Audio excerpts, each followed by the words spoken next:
আমার জামাই যে কিপটা আমার তোর মানিব্যাগ থেকে টাকা চুরি করা লাগে। আমি কালকেও টাকা চুরি করছি, দেখবি এবার ঈদে আমি 1 লাখ টাকার ভরপুর শপিং করব।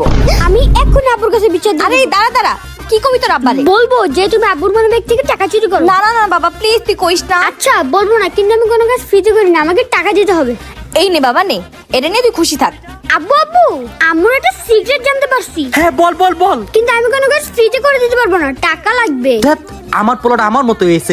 আচ্ছা এই নে বাবা। আম্মু না কালকে তোমার মানিব্যাগ থেকে টাকা চুরি করছে, আজকেও করবে। কি?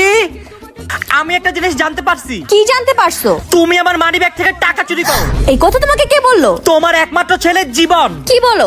ও তো আমার কাছে একটু আগে টাকা নিয়ে গেল যে কিছুই বলবে না। আর আমার থেকে টাকা নিয়ে তোমার সব সিক্রেট বলে দিল। ওর এতটুকু বয়সে এত টাকা দিয়ে কি করতেছে খোঁজ লাগাইতে হবে। হ্যালো প্রিয়তমা, আমি তোমার জন্য অনেকগুলো গিফট কিনেছি আর সাথে 100 টাকাও রেখেছি। কালকে তুমি আর আমি 100 টাকা দিয়ে ফুচকা খাবো।